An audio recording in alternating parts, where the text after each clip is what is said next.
Hello दोस्तों। तो good evening. हम एथिक्स पढ़ रहे थे और काफ़ी दिन बाद जो है थोड़ा सा तबीयत भी ख़राब हो गई थी और प्रीलिम्स का वो चल रहा था। तो वापस से हम जो है ना 15-20 दिन में लगभग एथिक्स का पोर्शन जो है कंप्लीट कर लेंगे। 8-10 लेक्चर हो चुके हैं और डेली 2-2 लेक्चर, करीब 50 से 60 लेक्चर होंगे एथिक्स के अंतर्गत। तो हमने जो है नैतिकता को जैसे कि कॉर्पोरेट क्षेत्र में नैतिकता, सार्वजनिक लाइफ में नैतिकता, हमने कई ऐसे जो है पहलू देखे थे। उसी के आगे बढ़ते हुए ये हमारा नवा क्लास है, 9th नंबर का क्लास है। और इसमें हमें कुछ जो विचारणीय, जो नैतिक मुद्दे हैं, जो इथिकल इशूज हैं, उन पे बात करना है। एक जो सबसे बड़ा इशूज आता है वो आता है मृत्यु दंड का। क्या आता है भैया? मृत्यु दंड का। मृत्यु दंड का।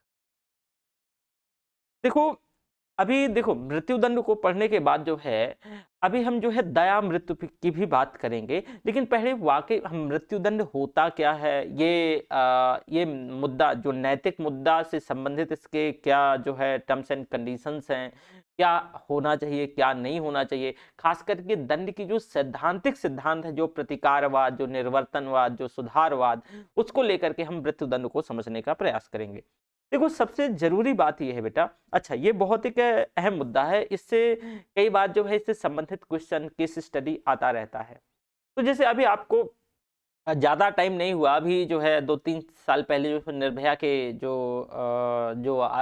मतलब आरोपी थे, फिर आरोपी के बाद वो कन्विक्ट हुए, तो उनको फांसी देने की बात हो, या फिर जो है अजमल कसाब, काफ़ी टाइम हो गया, 10-12 साल हो गए, तो जो अफजल गुरु और अजमल कसाब को फांसी दिए जाने को लेकर के, इसमें जब फांसी का मामला आया तो कई जो है राष्ट्रीय और अंतर्राष्ट्रीय स्तर के जो मानवाधिकार संगठन थे और जो कार्यकर्ता थे, उनके द्वारा एक मुद्दा उठाया गया और एक क्वेश्चन किया गया कि भाई जो मृत्यु दंड है, क्या ये उचित है? जो मृत्यु दंड है, क्या ये उचित है? क्या ये उचित है या अनुचित है? उचित है या अनुचित है? क्या ये उचित है या अनुचित है? तो एक सबसे बड़ा मुद्दा ये आ जाता है कि भैया जो मृत्यु दंड है, ये क्या है एक्चुअल? देखो, फिर से यहां पर नैतिक द्वंद का मसला है, फिर से यहां डिलेमा है कि क्या ये उचित है या अनुचित है। तो कुछ लोगों की जो राय है इस संदर्भ में कि भाई ये उचित है, कुछ लोग कहते हैं कि जो भैया मृत्यु दंड है ये उचित है, कुछ लोगों का मानना है। लेकिन कुछ लोग इसको अनुचित मानते हैं कि भाई जो मृत्यु दंड है वो अनुचित है। उसके पीछे अपने अपने लॉजिक है, अपने अपने आधार हैं, लेकिन जो है अलग अलग लोगों का अपना, कि कुछ लोगों का मानना है कि नहीं ठीक है, होना चाहिए, उचित है, कुछ लोग इसको अनुचित मानते हैं। तो आप जानते हैं कि भाई नैतिकता इस उचित और अनुचित के बीच की औचित्यता को स्थापित करती है। जो नैतिकता है वो इसी जो उचित और अनुचित, देखो मैं हमेशा बार बार बोलता हूं, इसमें सही गलत नहीं जानना है, बल्कि सही सही के बीच सही और गलत सही के बीच, इसमें से एक जो वाकई में जो एक मतलब उचित और अनुचित, इसको जो स्थापित करने वाली जो औचित्यता जो है उसको समझना है। तो यहां पर कि भाई उचित और अनुचित के बीच जो औचित्यता को स्थापित करना, क्योंकि हम जानते हैं कि भाई उचित और अनुचित का जो समय काल है, जो समय के अकॉर्डिंगली, समय काल के आधार पे, राष्ट्र के मतलब सापेक्ष है, या कई ऐसी परिस्थितियों के सापेक्ष जो है ये बदलता रहता है। मतलब इसकी जो औचित्यता, हम ये मतलब जानते हैं कि कई देशों में जो है मतलब नॉर्मल नॉर्मल ऐसे मसले होते हैं, उनमें भी जो है मृत्युदंड है। कई देशों में जो है मृत्युदंड को एकदम बैन कर दिया गया है, करीब 100 लगभग 50 देश हैं, लगभग लगभग जहां बैन कर दिया गया है, और कहीं तो मृत्युदंड जैसे चाइना में धड़ाधड़ दिए जाते हैं। तो भाई ये जो है ना समय काल परिस्थिति राष्ट्र राज्य, इसके सापेक्षता के अकॉर्डिंगली ये जो है बदलता रहता है। तो सॉरी, इस प्रकार जो मृत्युदंड जहां किसी राष्ट्र में ये उचित माना जाता है, वहीं कहीं इसे इसको अनुचित माना जाता है, तो कहीं इसके प्रति जो है आभासी स्थिति बनी हुई है, मतलब वो न्यूट्रल होते हैं।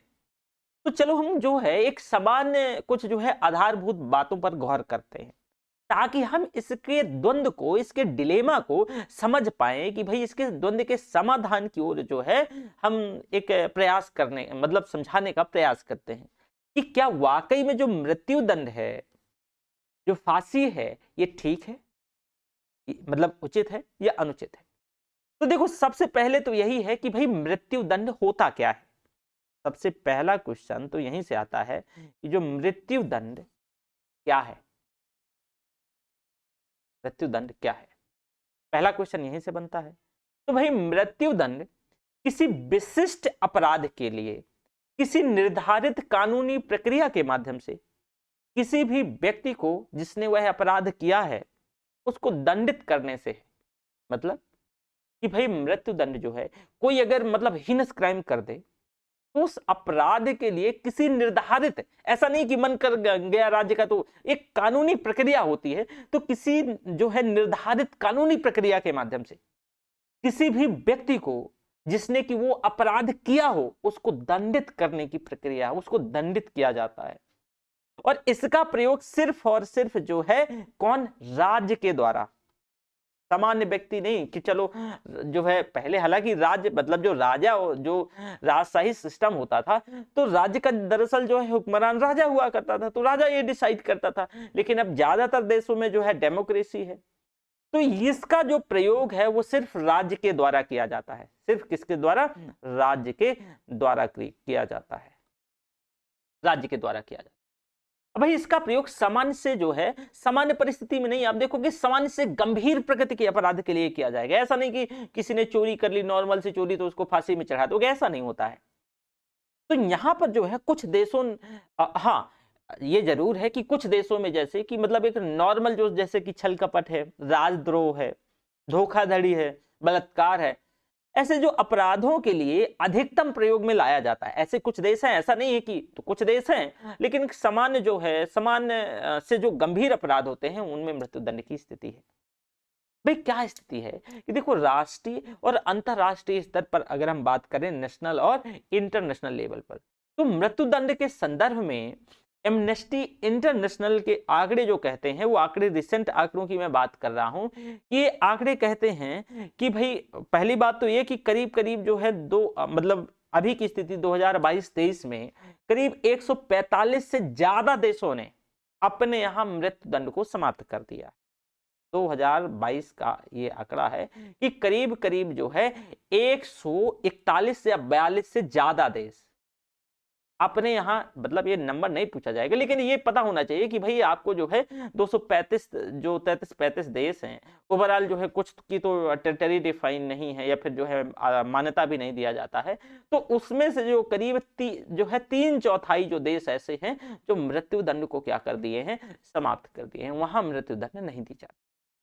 लेकिन वहीं कुछ ऐसे भी देश हैं कि जहां मृत्युदंड बहुत धड़ाधड़ दी जाती है, कुछ जहां पे मृत्युदंड बहुत धड़ाधड़ दी जाती है। अब देख लो कि चाइना में तो कोई भी मतलब गायब हो जाता है, फिर पता नहीं चलता। चाइना में तो यह है हर साल लगभग जो है 2200, ये मैं आंकड़े बता रहा हूं कि 2200 से ज्यादा मृत्युदंड चाइना में दिए जाते हैं। सबसे ज्यादा मृत्युदंड जो है वो चाइना में दिए जाते हैं, चाइना में दिए जाते हैं। चाइना के बाद आप देखोगे कि करीब 350 के आसपास लगभग ईरान में दिए जाते हैं, 350 के आसपास ईरान में। जो यूएसए में ऐसा नहीं कि डेवलप्ड है तो फिर वहां, तो यूएसए में करीब जो है लगभग आपको 115 एवरेज जो है 115 के आसपास जो है मृत्युदंड दिए जाते हैं। सऊदी अरब में करीब 102 जो है मृत्युदंड। तो ये प्रतिवर्ष का एक एवरेज है ओवरऑल।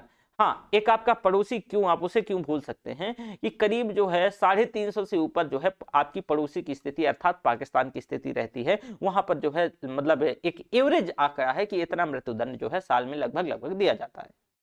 ये आंकड़े संभवतः जो है प्रतिवर्ष थोड़ी बड़ी मात्रा में जो है घटते बढ़ते जाते हैं, घटते बढ़ते रहते हैं, लेकिन ये बहुत बड़ा आंकड़ा है। चाइना भी देखो, जैसे कि मैंने बताया कि ये 2000 से ऊपर ही रहता है, लगभग 2000 की रेंज में रहता है। तो इसके विरोध के संदर्भ में अनेक बार, जैसे मानवाधिकार जो संगठन है उन्होंने खूब आवाज उठाई, इसको लेकर के मानवाधिकार संगठनों ने खूब जो है आवाज उठाई। और 18 दिसंबर 2008 को यूएनओ ने एक समाधान 63/168 पारित किया था यूएनओ में। कब? 18 दिसंबर 2000 जो है 8 में, 18 दिसंबर 2008।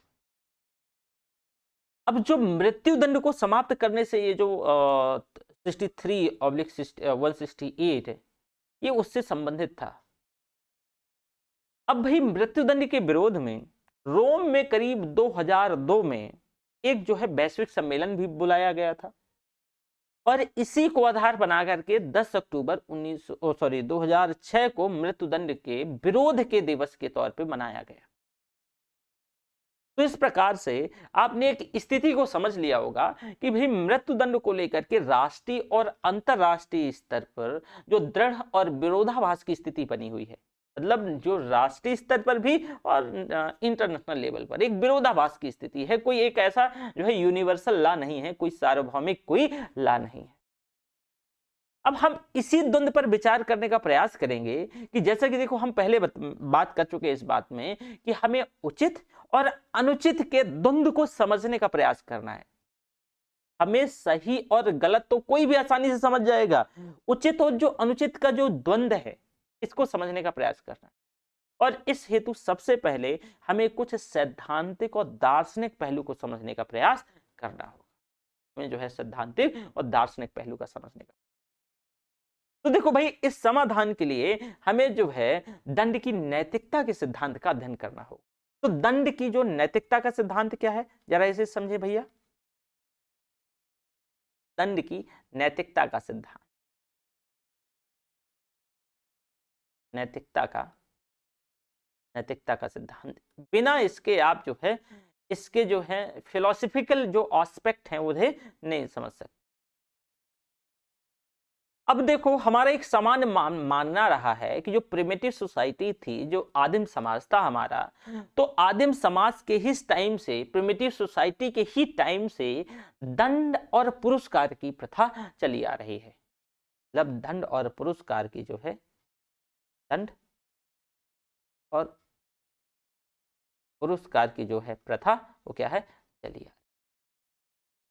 सामान्य सिद्धांत ये रहा है कि व्यक्ति कोई भैया अच्छा काम करे, अच्छे कर्म करे। मान लो कि कोई जो ए है वो अच्छे कर्म कर रहा है, अच्छे कर्म कर रहा है, तो उसको पुरस्कार दिया जाएगा। क्या है, उसको पुरस्कार दिया जाएगा।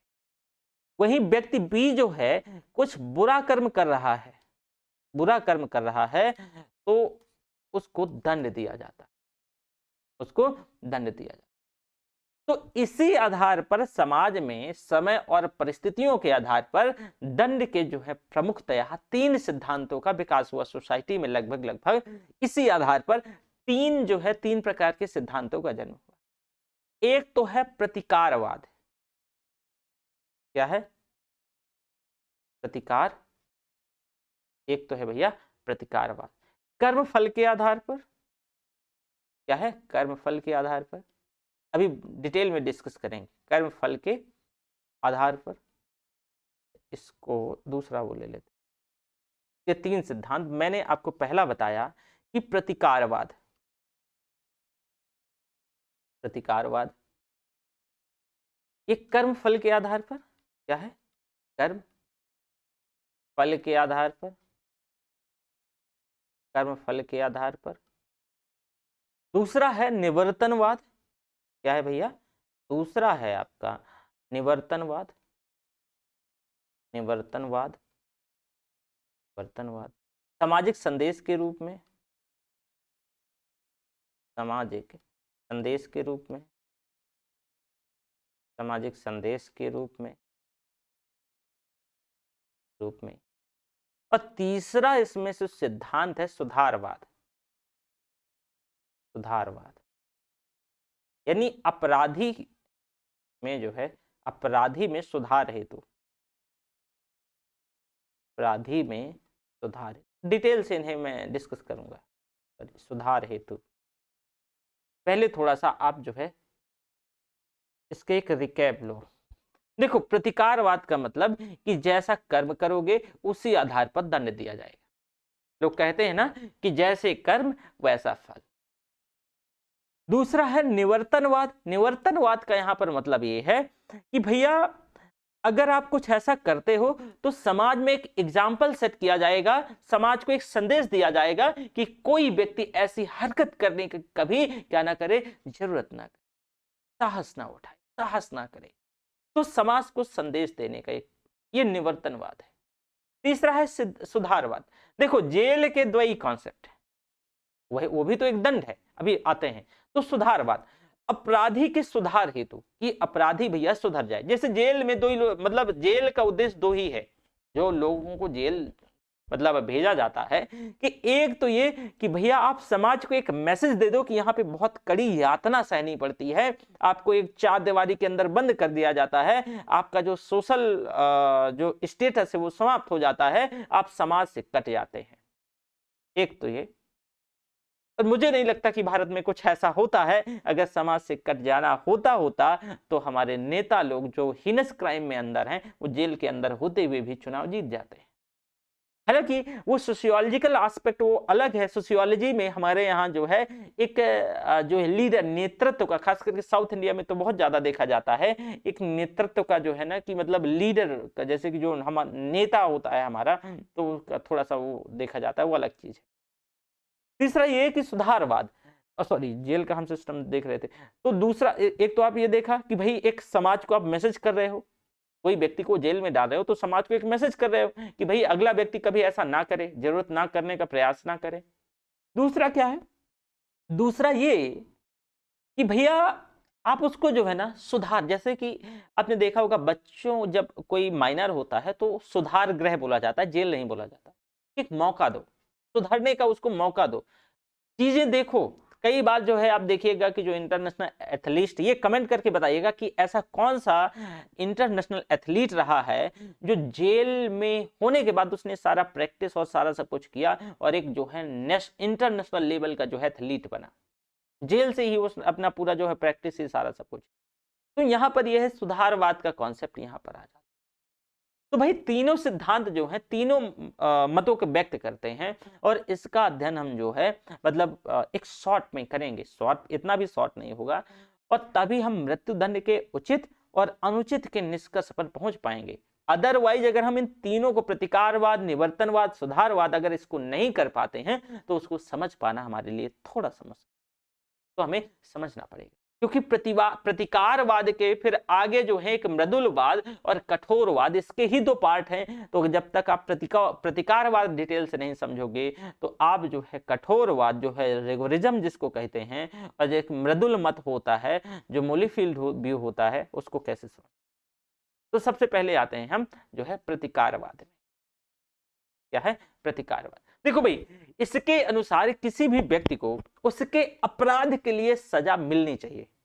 प्रतिकारवादियों का मानना है कि अगर ए ने कोई जो है क्राइम किया है तो उसको उसके अपराध के लिए हर हाल में सजा मिलनी चाहिए, क्योंकि इससे नैतिक नियमों की प्रतिष्ठा और प्रभुता बनी रहती है। मतलब इससे जो है नैतिक नियमों की, जो नैतिक नियम है, नैतिक नियमों की प्रतिष्ठा, नैतिक नियमों की प्रतिष्ठा और प्रभुता बनी रहती है। प्रभुता बनी रहती। अब सामान्यतः प्रतिकारवाद को प्रतिहिंसा और प्रतिकार की भावना के तौर पे देखा जाता है। प्रतिहिंसा कि अगला व्यक्ति ने कुछ किया तो उसी का अपोजिट, कान के बदले कान, सिंपल सा है, तो इसको प्रतिहिंसा और प्रतिकार की भावना के तौर पे देखा जाता है। परंतु यह इस रूप में उचित नहीं होता है। मतलब जो है ये इस तौर पे इसको उचित नहीं कहा जाता कि भाई कान के बदले वाद, ये तो कोई उचित नहीं हुआ ना। अगर आंख के बदले आंख तो पूरा दुनिया अंधा हो जाएगा, तो ये उचित प्रतीत नहीं होता। प्रतिहिंसा तो विद्वेषपूर्ण भावना से की जाती है। तो प्रतिहिंसा है कि किसी ने आपका कुछ बिगाड़ दिया तो आप भी उसका बिगाड़ दोगे, ये क्या है, ये जो है प्रतिहिंसा, ये विद्वेषपूर्ण भावना है ना, तो उससे करी जाती है। परंतु यदि राज या फिर न्यायाधीश किसी को सजा दे, अगर मान लो आपको किसी ने एक झापड़ जड़ा और आपने उसको झापड़, ये तो प्रतिहिंसा हुई, ये भी प्रतिकारवाद का ही दरअसल एक प्रारूप है। लेकिन ये तो फिर गलत हो गया ना, आपने भी जो है रिपीट कर दिया, तो ये क्या हो गया, गलत हो गया। तो यहां पर क्या है कि राज्य मतलब स्टेट या जज साहब, तो अगर राज्य या न्यायाधीश किसी को सजा देते हैं तो इसका आधार द्वेषपूर्ण नहीं होगा, द्वेष नहीं होगा, बल्कि मनुष्य को उसी का प्रतिदान करना है। जो वो कर है बुरे कर्मों का बुरा फल, तो उसका क्या है, प्रतिदान है, जो उसने अपने कर्म के द्वारा क्या किया है, अर्जित किया। अर्थात व्यक्ति ने जैसा कार्य किया है उस अनुरूप उसे फल दिया जाना चाहिए। और जैसा कि सकारात्मक पुरस्कार जो है, आप अगर कोई अच्छा कार्य करते हो तो आपको अच्छे कार्य के लिए जो है बहुत सारे पुरस्कार दिए जाते हैं। तो उसी प्रकार दंड व्यक्ति के जो है बुरे कर्म का ऋणात्मक पुरस्कार है। और कुछ फिलोसोफर रहे हैं, कुछ पॉलिटिकल और सोशियोलॉजिकल फिलोसोफर रहे हैं, जैसे कि कांट, हीगल, अरिस्टोटल यानी अरस्तु, ये विचारक जो है प्रतिकारवाद के पक्ष में रहे। जो है कांट, आप जो है एग्जाम्पल लिख सकते हो, कांट, हीगल और कांट, हीगल, और इसके साथ साथ अरस्तु, ये क्या है भैया, ये जो है इसके पक्ष में। प्रतिकारवाद के दो प्रकार हैं। प्रतिकारवाद जो है ना,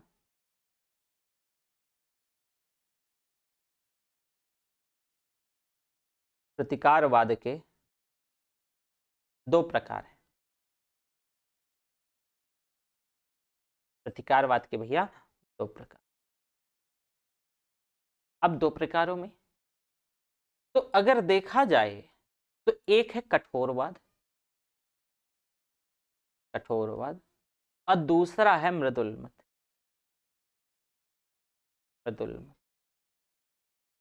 कठोरवाद यानी रिगोरिज्म और ये है मॉलीफील्ड।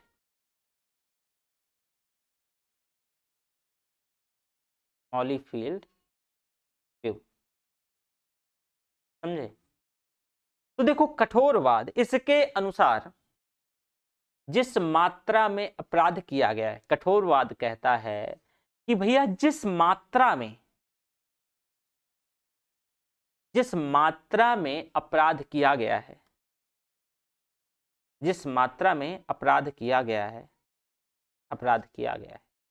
सजा भी उसी मात्रा में, यानी जो है दंड भी उसको उसी मात्रा में मिलनी चाहिए, उसी मात्रा में मिलना चाहिए।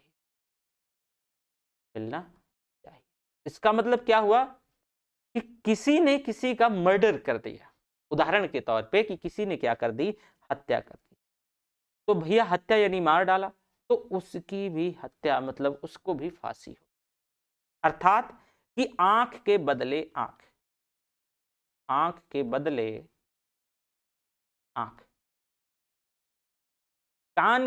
कान,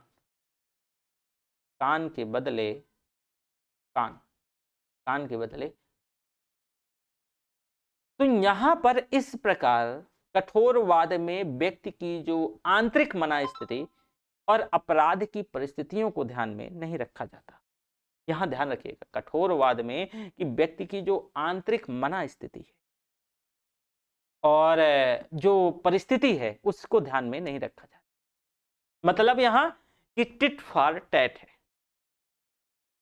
आपने किसी की हत्या कर दी तो फिर आपके अगेंस्ट वैसा ही होगा। हत्या के बदले हत्या मतलब फांसी, आंख के बदले आंख, किसी ने किसी की आंख फोड़ दी तो आपकी फोड़, किसी का हाथ तोड़ दिया तो हाथ तोड़ दिया, मतलब क्या है कि आंख के बदले आंख। ये प्रतिकारवाद के अंतर्गत कठोरवाद है, रिगोरिज्म।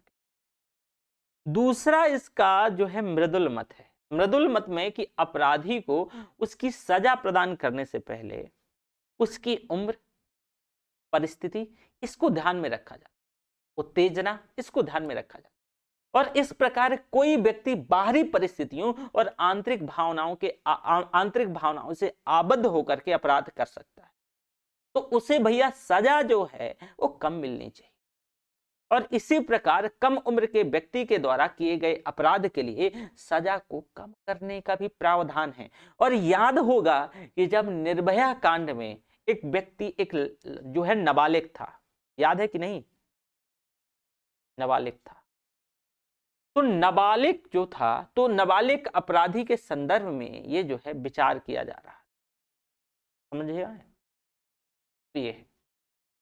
तो ये तो भैया बता दिया प्रतिकारवाद। प्रतिकारवाद की आलोचना भी तो होती है। इसकी आलोचना क्या है भैया? प्रतिकारवाद की आलोचक क्या कहते हैं? आलोचना, देखो भैया, इस प्रकार यदि प्रतिकारवाद में जो प्रतिकारवाद का सिद्धांत है, तो प्रतिकारवाद के सिद्धांत की समीक्षा की जाए तो पता चलता है कि इसकी आलोचना कई आधार पर की गई है। पहले, इसकी आलोचना इस आधार पर होती है कि यह अपने कठोरतावाद के अंतर्गत परिस्थितियों को ध्यान में नहीं रखता। कठोरतावाद के आधार पर उसके अंतर्गत ये परिस्थितियों को ध्यान में नहीं रखता है। यह मात्रात्मक आधार पर कार्य करता है। कठोरतावाद के अंतर्गत कि जितनी मात्रा में जो कुछ किया गया होगा उसको उतनी मात्रा में क्या किया जाएगा? दंड दिया। तो यह मात्रात्मक आधार पर कार्य करता है, जबकि परिस्थितियां कुछ और भी हो सकती हैं, कोई और परिस्थितियां हो सकती हैं। वहीं यदि परिस्थितियों के मृदल सिद्धांत पर भी ध्यान दिया जाए तो इस बात की क्या प्रामाणिकता है कि कैसे प्रमाणित होगा कि उसकी परिस्थितियां कैसी हैं? जब परिस्थितियां न्यायालय के समक्ष जो है अपराधी के विरुद्ध रखी जाएंगी और वह सही ही होंगी। जरूरी नहीं है कि जो परिस्थितियां भाई रखी जाएंगी न्यायाधीश के सामने, वो जरूरी तो नहीं है ना कि सही होंगी, गलत भी हो सकती हैं या गलत भी प्रस्तुत की जा सकती हैं। तो जो उसके अपराध को बढ़ा चढ़ाकर क्या किया जा सकता है? प्रस्तुत किया जा सकता है या फिर कम किया जा सकता है। तो ये तो क्या हो गया? गड़बड़ हो गया। तो इस आधार पर प्रतिकारवाद की क्या है भैया? इसकी जो है आलोचना। तो बताओ कि ये मैं मान के चलता हूं कि जो रिट्रीब्यूटिव थ्योरी है, जो प्रतिकारवाद, जो रिट्रीब्यूटिव थ्योरी है, लिख देते,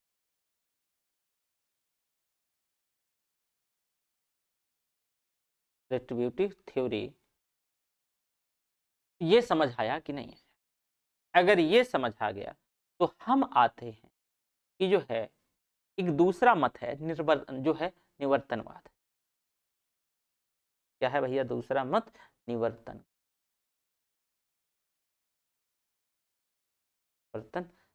से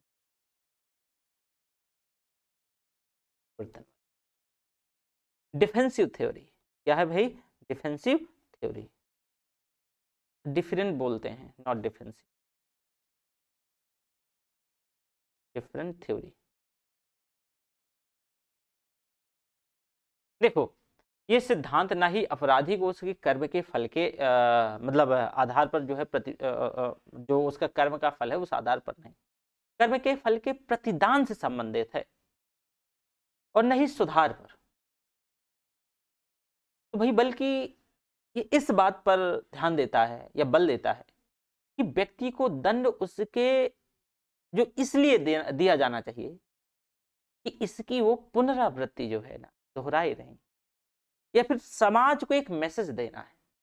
देखो, मैंने आपको बताया था कि इसके अंतर्गत एक समाज को मैसेज देना कि भाई कोई व्यक्ति ऐसी जरूरत ना कर सके, ऐसा दुस्साहस ना कर सके कि वह जो है कभी ऐसा। तो ये सिद्धांत ना ही अपराधी को उसके कर्म के फल के प्रतिदान से संबंधित है और ना ही ये सुधार पर है, बल्कि इस बात पर बल देता है कि व्यक्ति को दंड इसलिए दिया जाना चाहिए ताकि जो है इसकी पुनरावृत्ति कोई अन्य व्यक्ति द्वारा या समाज के द्वारा ना की जा सके।